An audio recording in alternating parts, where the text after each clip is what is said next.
আৰু আমি বিচাৰো যে খিলঞ্জীয়া মানুহৰ স্বাৰ্থত এই উচ্ছেদ আৰু তীব্ৰতৰ হ'ব লাগে। আমাৰ চৰকাৰখনে প্ৰতিটো মুহূৰ্তত খিলঞ্জীয়া মানুহৰ অস্তিত্ব ৰক্ষাৰ কাৰণে কাম কৰিছে। প্ৰধানমন্ত্ৰী ডাঙৰীয়াই সদায় কৈ আহিছে যে বিকাশ ভি বিৰাসত ভি, আমি বিৰাসত আমাৰ সংস্কৃতি ৰক্ষা কৰিব লাগিব। এইবিলাক ঠাইত আমাৰ অপসংস্কৃতি আৰম্ভ হৈছিল, আমাৰ সংস্কৃতি ধ্বংস কৰা হৈছিল। এই ঠাইত উচ্ছেদ কৰি আমি ইয়াত আমাৰ সংস্কৃতি, আমাৰ তিৰংগা যাত্ৰা, তিৰংগা পতাকা উৰুৱাব খুজিছোঁ।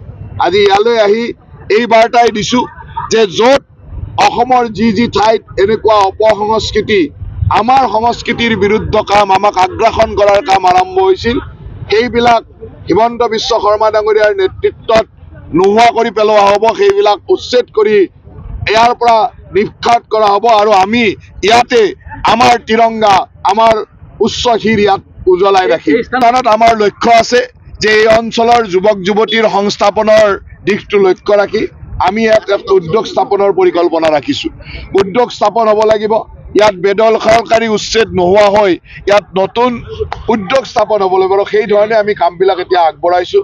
মই আজি ইয়াৰ পৰাই গোটেই অসম ভূমিলৈ এটাই বাৰ্তা যে আমাৰ উচ্ছেদিত যিসকল লোক তেওঁলোকে যাতে আমাৰ আগ্ৰাসন কৰাৰ চেষ্টা নকৰে, আমাৰ প্ৰতি যাতে কোনো ধৰণৰ ৰঙা চকু নেদেখুৱায়। আমি আমাৰ চৰকাৰৰ নেতৃত্বত এনেকুৱা উচ্ছেদ চলি থাকিব। এই উচ্ছেদৰ সমৰ্থনত যোনেই মানে বিৰোধিতা কৰি যোনেই যি মাত নামাতক কিয়, আজি কংগ্ৰেছ দলে গৌৰৱ গগৈয়ে ইয়াৰ বিৰোধিতা কৰিছে। লুৰিণ গগৈৰ দৰে জাতীয়তাবাদী চিন্তা চৰ্চাত লালিত পালিত ব্যক্তি গৈ এতিয়া ৰাহুল গান্ধীৰ ভৰিত পৰিছে যে উচ্ছেদ বন্ধ কৰিব লাগে। এই আগ্ৰাসনকাৰীক, বেদখলকাৰীক সুৰক্ষা দিয়াৰ কাৰণে আজি সেইসকল লোকো উঠি পৰি লাগিছে। অখিল গগৈতো কথা ক'বই নালাগে।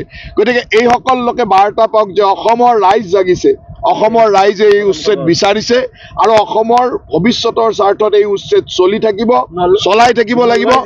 জিলাত যিসমূহ ঠাইত বনভূমি হওক, PGR লেণ্ড হওক, য'ত এনেকুৱা ধৰণৰ আগ্ৰাসনকাৰীৰ দখল আছে তাৰ উচ্ছেদ চলিব।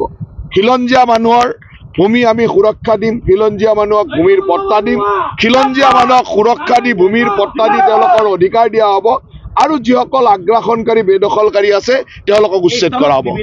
এতিয়া আৰু এইবিলাক সাহস নকৰাই ভাল।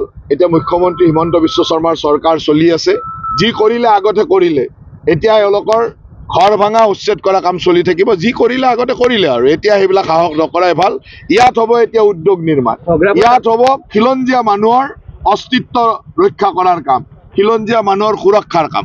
এই তিৰংগা যাত্ৰা, এই তিৰংগা যাত্ৰাৰ কথা হ'ল যে এটা বাৰ্তা থাকিব লাগিব যে আমি য'ত উচ্ছেদ কৰিছোঁ তাত ভাৰতীয়ত্ব বজাই ৰাখিবৰ কাৰণে উচ্ছেদ কৰিছোঁ, য'ত উচ্ছেদ কৰিছোঁ তাত বনভূমি সংৰক্ষণৰ কাৰণে উচ্ছেদ কৰিছোঁ। আজি উৰিয়ামঘাটত গছপুলি লগোৱা হৈছে, লাখ লাখ গছপুলি লগোৱা হৈছে পৰিৱেশ সুৰক্ষাৰ কাৰণে, আমাৰ বনভূমি বৃদ্ধিৰ কাৰণে। এই বাকৰিকুছিত আমি ইণ্ডাষ্ট্ৰি কৰিম, এই বাকৰিকুছিত উদ্যোগ হ'ব, এই বাকৰিকুছিত কোনো ধৰণৰ বেদখলকাৰী থাকিব নোৱাৰিব। এই বেদখলৰ বিৰুদ্ধে আমাৰ যি কাম, এই কামৰ এক বাৰ্তা দিবৰ কাৰণে এই বাকৰিকুছিলৈ আমি আহিছোঁ।